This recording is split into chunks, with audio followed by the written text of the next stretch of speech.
They took your woman, that's why you're drinking. Who took my woman? Go get her. Is always making the move towards you. We're supposed to be friends, right? We're supposed to be like sand. It's pepper. Are you hearing Mama saying she puts plenty dry pepper? She doesn't use no. What? Let's go. I'll sleep in the diary room. No, I'm fucking drunk. Fuck that camera. And I'm honestly like, She doesn't like me anyway. Put your slippers down. Let's go inside. Go. No, you try it. yesterday, because and he was like, so who nominated that man now? Hello everyone and welcome to my YouTube channel. What a lit party. So after this party, half of the housemates were drunk, trust me. From Angel to Alex to Doyin. It was crazy. And it was even surprising that Josie Bad is not drunk. She said she's holding herself, not to cross her limits.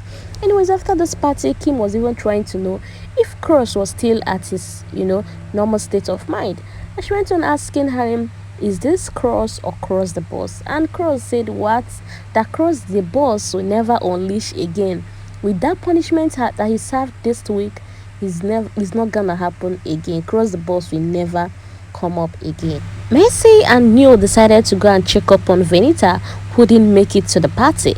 And it was shocking to hear Messi telling Venita, oh, you're a strong girl, you have to be strong, that even in the party it wasn't easy for Adekule. Adekule couldn't even party properly. And I'm like, which Adekule?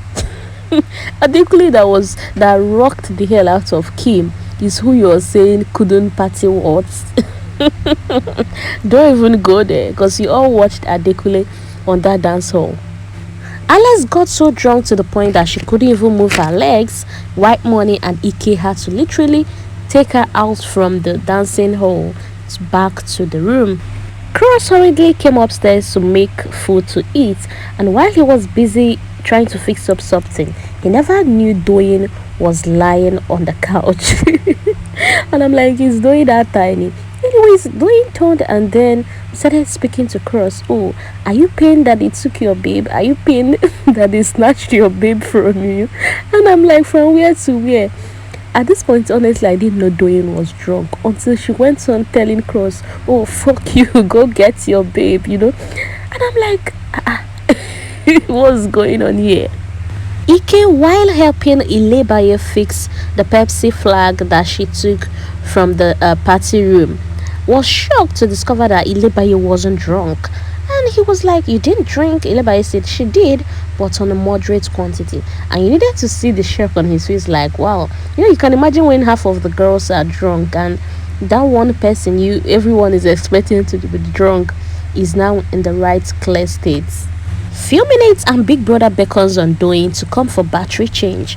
But then the rest of the housemates were just gisting downstairs until Kim now noticed that it'd been a while Big Brother called on Doyin, and Doyin is yet to come out from the HOH. That was when Kim now rushed to get going, telling Doyin, go and answer Big Brother. But Doyin said no, that she can't make it to the diary room, that if she goes there she's going to sleep, that Big Brother have to leave her alone this time around. And I'm like, what is going on? This is the first HOH. In fact, Doyin has broken a record. The first HOH to get so late that she couldn't answer Biggie's call. Like, I'm like, On other occasions, HOH is always the one looking after, when Big Brother will call, come and take this and give a housemate that is drunk, take this housemates to the restroom, make sure the person shower, eats, drink something hot. But in this case, Doyin is now the one that couldn't make it to the diary room, and she was serious about it because she dozed off immediately. And I'm like, don't worry, when you watch how the party went down, you will see that at a time Doyin started dancing towards the bouncer. Like, the bouncer was even feeling embarrassed, like, what was going on here? But Doyin kept on dancing towards him.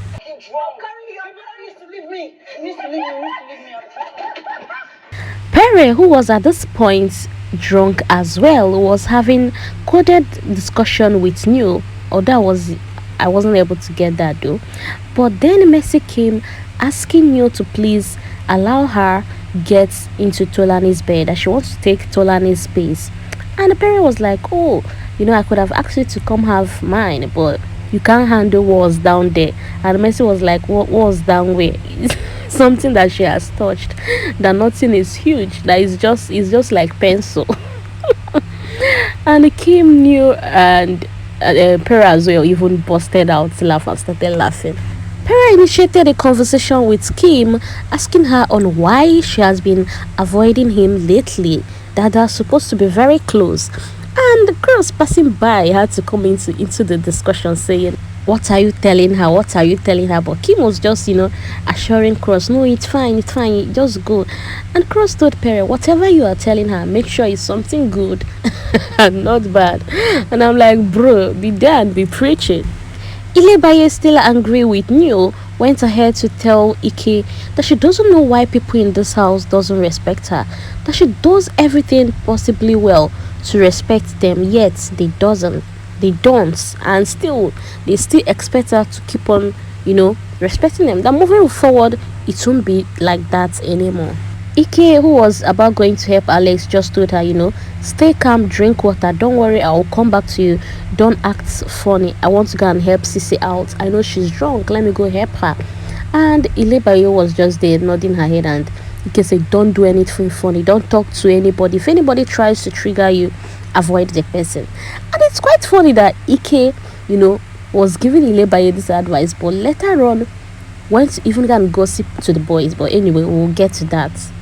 Lucy on her own part said this party was lit, that the DJ very good, but she didn't get to really enjoy the party because she was in her mood, she was in her feelings.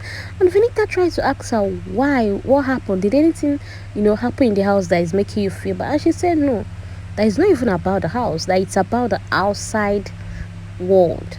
That one thing about her is that she overthinks, and whenever she's overthinking, she goes ahead to even think of things that might happen and the ones that won't happen, and it ends up ruining her day. That she was just in one of those feelings today and couldn't enjoy the party. And I'm like, hey, this housemates, the way they talk about this emotional mental health, that word don't suffer for Big Brother house. Why will you just ruin a party because of, well, anyway, let me not say before they say I do not have emotional intelligence. Meanwhile, in everything you're doing, get you a friend like Prince. Prince makes sure Alice got cleaned up from her makeup to changing her clothes, and even brought her out to come have dinner. And I'm like, what a friend. I don't know whether it's friend or sibling, or I don't even know what Prince and Alex are doing, if it's siblingship, if it's friendship. At this point, I don't even know. Or if it is dance partner, I don't even know at this particular point. Pere, who was currently drunk at this stage, was just staggering everywhere. And while Sissy walked past him, he kept on asking Sissy, why are you brushing me off? It's such a funny thing to see Pere in this particular way. And the funniest thing is that, he was like, should I say the drunkenness brought out this American accent in him that, I was like, is this how Pere now speaks?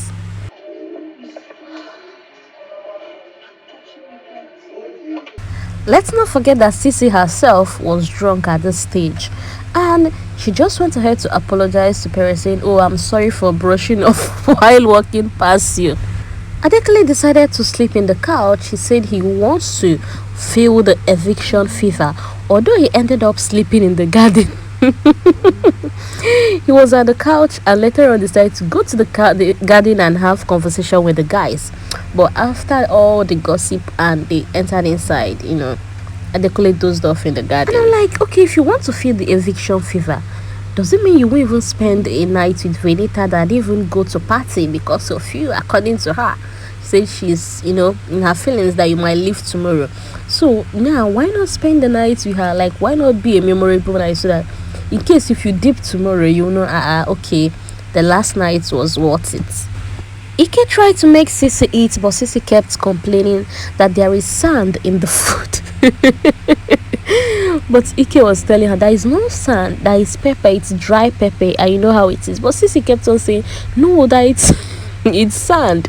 And Ike was begging her to please act normal. That you're acting so abnormal, and the whole house we know that you're drunk. That you should please try and comport yourself and act normal. But yet, Sissy was just laughing everywhere, saying, oh, she doesn't like chicken, she doesn't want to eat chicken, let her just eat rice. And Ike was even begging her to eat chicken. But I really admire, should I say, let me know if I should admire. I don't know if I should admire, because Ike but Ike this week really tried, from giving us sort of content, from instigating to being a friend to Sissy, to, you know, still giving us his A game.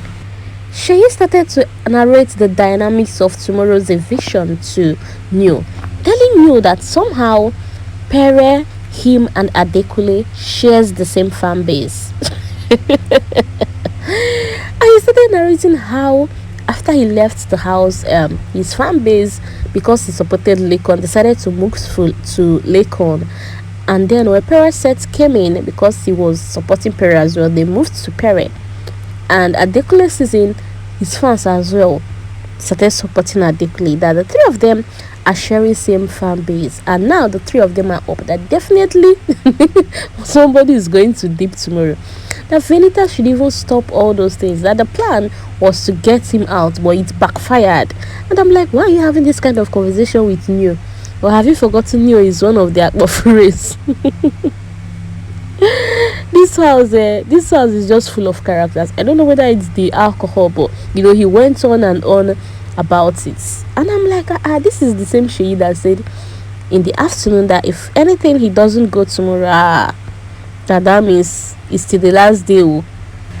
Meanwhile, things are going down in Biggie's house. So Pere met Kim halfway to the HOH room, saying, why do you keep avoiding me? You are abandoning me. And Kim said, you are even the one who is not coming closer. For every conversation we've had in this house, I'm always the one that comes to you. You never come to me. And I'm like, hold on. Hold on, what's going on here? And Kim said, you know what, the both of us are intoxicated. Can we have this conversation tomorrow? But then Pere was like, no, you know. But Pere looked beside, saw the camera, and now asked Kim, what is this? And Kim said, that's the camera. And Pere said, fuck the camera. Because I think we're both intoxicated. I'm intoxicated. After that, the general and Kim shared a hug, and they both, you know, went their separate ways. Meanwhile, Angel still angry with Venita. When Venita is done crying, she should brace up for next week, because next week she will definitely be up for eviction. That even if she's not here to do the nomination, that there are people that will still nominate her. And it might not even be her, but people will definitely nominate her. She should brace up herself and stop shedding crocodile tears, and know that she herself will be up next week. Meanwhile, Neo has succeeded in explaining to the rest of the house to see through Ilebaye's game, telling them all that happened between Ilebaye and White Money, telling them he's out to scatter Ilebaye's strategy in this house. And then Adekule went on to add that, do you know that Venita almost fell for Ilebaye's tricks? That he keeps on telling Venita, stop supporting this girl, stop trying to stand by this girl, that this girl is playing a very dangerous game, but you're yet to see it. And she as well added that the rest of them should even stop encouraging bad behavior. Why would anybody even try, you know, anytime she tries to tear her up or anything, why would they come to her rescue? That they need to stop that. And then Ike said that one thing he has noticed is how Ilebaye tries to strike whenever people are not present, so that when you try to explain, it will look as if you are lying. That she has that skill, that trick in her of making people look like a mad person when they're trying to give explanation to the rest of the housemate, because she always makes sure people are not there when she acts. And you see, that's exactly what she did during White Money's case. But then she didn't know him. He was at the back watching everything. And I'm like, oh shit, investigative journalist on top one person matter. Anyways, thank you for watching, and I will see you in my next video. Do well to enjoy the rest of your day. I'm just trying to imagine, had it been it was Lebaye who was drunk like Doyin, the housemates for don't finish her by now. But anyways, we move. Thank you all for watching and enjoy the rest of your day. Bye. She'll be off next week. And if I'm here to see, Tuesday to the meeting, it's not going to be me.